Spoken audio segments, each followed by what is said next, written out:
네, 안녕하세요. 사과 반쪽입니다. 제가 지난번 영상에 파이코인하고 비트코인은 다르다는 영상을 올렸었는데, 제가 그렇게만 얘기하고 그럼 도대체 무엇과 비교를 해야 하는지를 얘기 안 한 것 같아서 그 영상에 이어지는 영상으로 짧게 영상 하나 찍어보려고 지금 녹화하고 있습니다.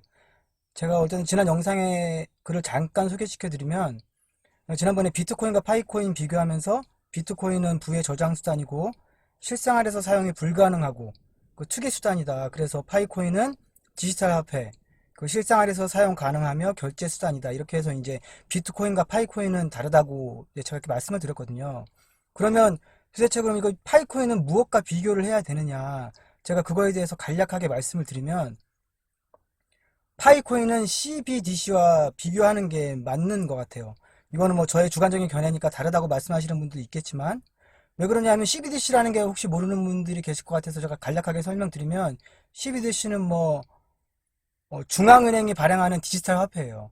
그래서 우리나라에서도 발행할 수가 있고 또 미국에서도 발행할 수가 있고 중국에서도 발행할 수가 있고 또 EU 뭐 그러니까 국가 주체들이 발행하는 중앙 디지털 화폐라고 보시면 되거든요. 그래서 공통점을 보면 그러니까 공통점이 있어야 이게 비교가 되잖아요. 그래서 디지털 화폐라는 점이 일단 같고 그다음에 이제 이거는 뭐 어쨌든 화폐를 디지털로 옮겨간 거니까 실생활에서는 당연히 사용이 가능한 거고 또 결제 수단으로 사용이 되는 부분은 똑같아요. 그런데 차이점은 뭐냐면 이 파이코인은 이게 다 아시다시피 이게 블록체인 기반이잖아요. 그래서 발행 주체가 딱히 없어요. 그리고 발행량도 이거는 합의에 따라서 어느 정도 되면 줄어들 수 있고 이제 다른 사람이 다 통용하는 범위 내에서 이게 이제 중단되면 그 발행량이 거기서 딱 멈춰버리거든요. 그런데 이 CBDC는 그렇지가 않아요. 이거는 나라에서 필요하게 되면 충분히 또 찍어낼 수가 있는 거고, 그러니까 나라의 결정에 달린 문제이기 때문에 이건 사용하는 사람들이 이거 그만 찍어냈으면 좋겠다. 그렇게 아무리 생각을 하더라도 나라에서 결정을 해버리면 어떻게 해볼 방법이 없는 거예요. 뭐 특히 뭐 중국 같은 경우는 뭐 공산 국가이다 보니까 이게 완전히 뭐 나라의 하나의 방침이 딱 정해져 버리면 이게 도대체 어떻게 이게 번복해 볼 수 있는 이런 여지가 없다고 해야 되나? 근데 거의 그렇게 되는 거죠. 그리고 또 차이점이 뭐냐면 이게 이제 제가 이게 전제를 둔 내용은 이게 이제 지금 그때 그러니까 2, 4분기에 이게 업데이트 되는 이 플랫폼, 이 사용할 수 있는 플랫폼이 이제 이게 갖춰졌다고 이제 전제를 했을 때의 이야기예요. 그래서 이거는 파이코인 같은 경우는 이제 170개국, 이제 지금 또 개국이 또 늘어났을 수도 있겠지만 세계 여러 나라에서 이거 공통으로 쓸 수 있는 그런 화폐이기 때문에 세계적 범용성이 이게 기반이 되어 있는데 이게 각국에서 발행하는 그 디지털 화폐들은 자기 나라에서는 잘 쓸 수 있을지 모르지만 또 해외에 나가려면 그걸 다시 또 환전을 해야 되잖아요. 그러니까 세계적 범용성에 있어서는 이거 파이코인하고 그게 극명하게 다른 점이죠. 그래서 제가 말씀드리고 싶은 건 이 파이코인은 디지털 화폐이기 때문에 디지털 화폐에서 이게 이제 그때 뭐라고 했었죠? 네.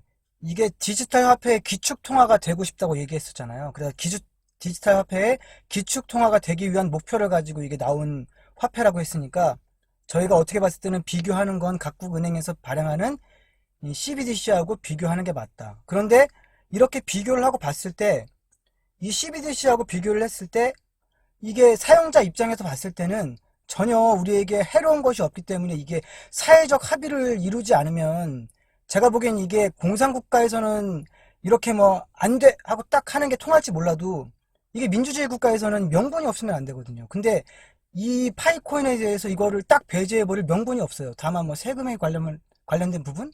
뭐 그런 건 나중에 뭐 그런 걸림돌은 차차 해결할 수 있다고 보고 또 만약에 해결이 안 될 수도 있겠죠. 근데 그런 부분에 대해서는 제가 정확히 모르니까 그 부분에 대해서는 언급을 할 수가 없고 그러니까 제가 간략하게 정리해본 바로는 파이코인은 CBDC와 비교하는 게 맞고 CBDC와 비교해 봤을 때는 엄청난 장점을 가지고 있기 때문에 이게 국가에서 이것을 제재하기에는 명분이 너무 약하다는 거죠. 그래서 제가 보기엔 날이 가고 또 해가 가고 또 이 프로젝트가 개발되면 개발될수록 제가 보기엔 파이코인이 디지털 화폐에서는 이 코어 개발팀이 말했던 것처럼 이 기축통화의 자리를 차지하지 않을까 그렇게 생각이 돼요.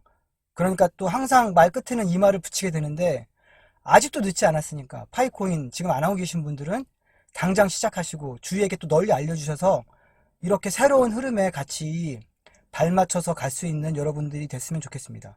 이상으로 사과 반쪽이었습니다. 시청해주셔서 감사합니다. 가입 방법에 대해 설명드리겠습니다. 앱스토어에서 파이코인 또는 파이네트워크를 검색하시고 다운받아 줍니다. 앱을 실행하신 후에 Continue with Phone Number를 클릭하시고 다음으로 넘어갑니다. 국가 설정 탭을 클릭하시고 사우스 코리아를 누르신 후에 아래 폰 넘버에는 기입창에 0을 제외한 나머지 폰 번호를 입력해 줍니다. 비밀번호를 설정하실 때는 반드시 영문, 대소문자, 숫자가 포함되는 8자리의 비밀번호를 입력해 주세요.